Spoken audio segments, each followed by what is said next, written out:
Hey McKillop families, it's Mr. Smith here with another video. What I want to talk to you about today is the learning mindset. Now, parents and grandparents, you are doing a lot of teaching at home, or some of you are at the moment, and you're probably noticing some things about your children's mindset. Maybe it's the things they say or the thoughts they have that either make them a great learner at times or make them a not so great learner at times. Now, I love this quote from Richard Branson. You don't learn to walk by following rules, you learn by doing and falling over. Isn't that true? Now, I just want to inspire you and G you up a little bit, parents, with a few inspirational quotes. So every parent is a teacher, but not all parents teach. That is the truth. You are their first teacher. You are your child's first teacher. The next one, a child educated only at school is an uneducated child. We build on your learning at home and you build on our learning at school. Lastly, every home is a university and the parents are the teachers. I love that idea as well. There's a lot of universities out there at the moment in our streets with you guys being the professors, I suppose. All right, another great infographic or visual to keep in mind. Now, this one here is what people tend to think success is like, that we get better every day, we get better every moment. If we just try hard and keep showing up, we're going to get better. It's not always true. Growth or learning isn't always linear. Some days, if we keep showing up and keep learning and keep trying, we see a decline. Our growth is not always linear. It's messy. Learning is messy. And I'm going to show you another picture soon, which will talk a little bit about the learning pit. So our children and us as adults and teachers and parents, grandparents, we need to get used to learning being messy. Our kids are going to get frustrated just as we get frustrated with things as well. But we need to be comfortable with that and know that it's part of the process. All right, I love this quote from this wise-looking guy here, Lao Tzu. But watch your thoughts, for they become your words. Watch your words, for they become your actions. Watch your actions, for they become your habits. Watch your habits, they become your character. And watch your character, for it becomes your destiny. Now, I want you to be aware of the language you're using at home and that your children are using. Are they using things like, I can't, or it's too hard, or I don't know? Is that their first answer? And if it is, they need to watch their thoughts and watch their words, because once you speak it out, you believe it. If you say you don't know something and you speak it out, your brain shuts off and you don't know anymore. You're not going to know. Keep that in mind, parents. That's a great one. Okay, I want to talk briefly as well about the difference between a growth mindset and a fixed mindset. So a growth mindset is what we really want. These are our learners. Now, they see failure as an opportunity to grow. They say things like, and they believe things like, I can learn to do anything I want. They understand that challenges help them to grow. The whole rubber band principle. They know that they can be stretched. They know that if they're not being used, they're not useful at all. And they know that if they're stretched too hard, they're just going to break. So the challenge has to be just right, a bit like a Goldilocks principle there as well. They understand their effort and attitude determine their abilities. They benefit from constructive feedback, not just good job, but hey, I love how you really applied yourself there. I love how it was hard, but you kept going. And I love how you asked questions, because questions help you to learn. They're inspired by the success of others. They don't just get jealous and then give up. They're inspired by it and they like to try new things. These are the children and the people that learn. On the other side, the flip side is a fixed mindset. So they understand that they think that failure is the limit of their abilities. They try something once or twice and then they go, nah, I just can't do it. I give up. It's the limit of their abilities.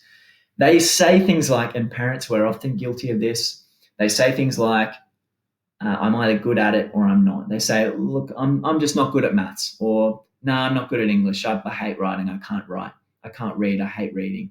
They have these kind of languages. And then, as Lao Tzu mentioned, watch your thoughts, for they become your words. Once they speak it out, it becomes their actions. They stop reading. They stop trying. And then that becomes who they are. They become not a good reader, and so on. And parents, we model this to our children.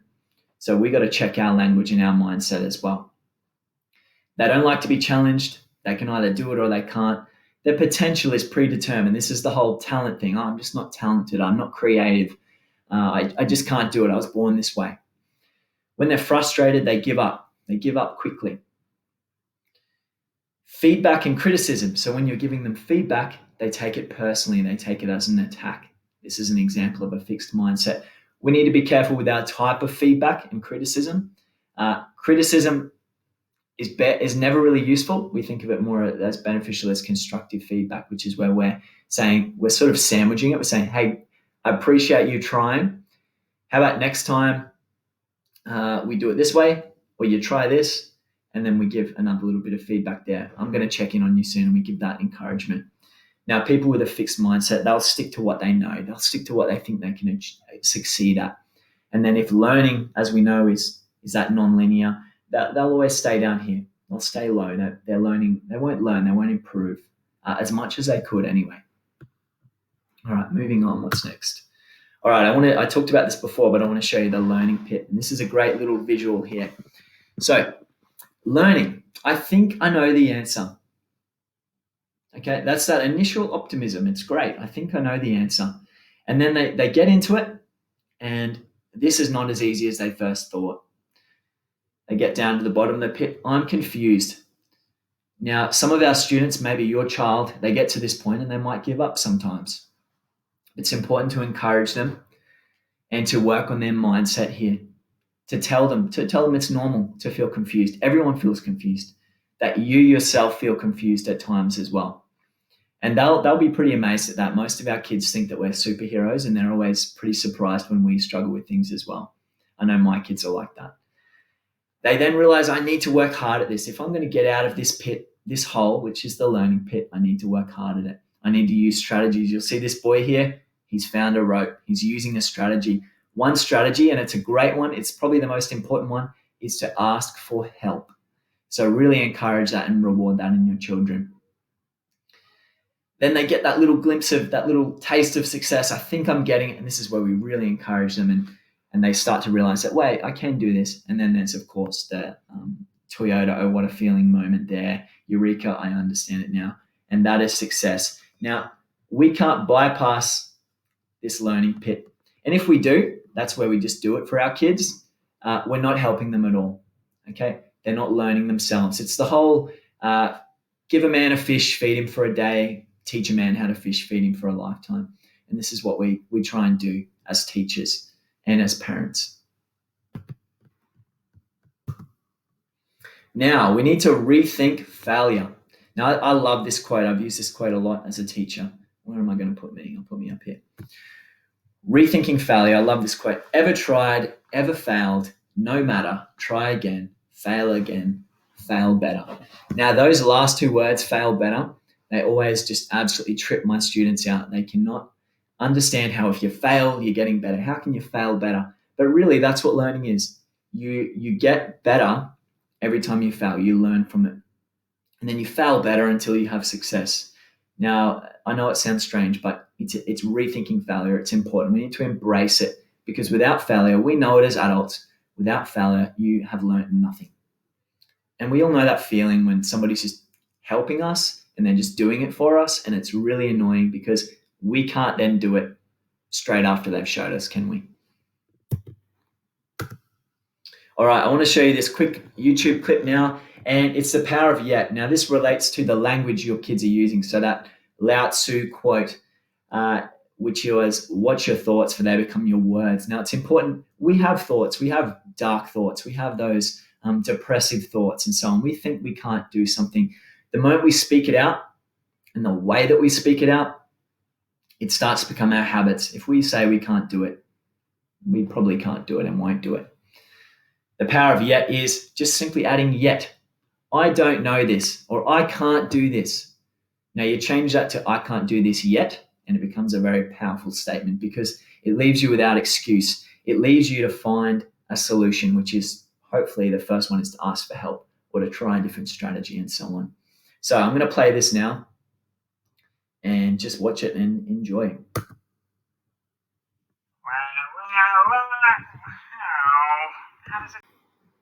Hey families, I just learned while doing that clip that this program I'm using really does not like to record YouTube clips. It just glitched out completely. So it didn't work. But what I'll do is I'll just put a link to it, and you can find it yourself, or you can just Google it, Sesame Street, The Power of Yet, or add that into your YouTube search bar and find that video yourself. Thanks so much for your time today. Just a quick recap. We talked about the difference between a growth mindset and a fixed mindset, and how growth mindset people believe that they can learn anything, and their language reflects that. They use the power of yet. They say stuff like, I can't do this yet. Can you help me, please? Because they believe they can do things. People with a fixed mindset, on the other hand, they don't like to try new things. Their language is quite negative. It's negative language. We talked about the importance of our words.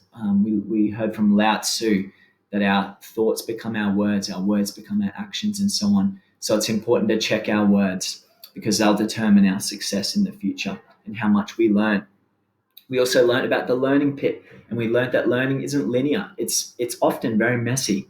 When we're on that fringe of our ability to learn, there is messy, it's uncomfortable, it's difficult. And our kids need to know that we feel the same way, and we need to model that to our kids. And we need to expect them to try new things and really encourage them toward that.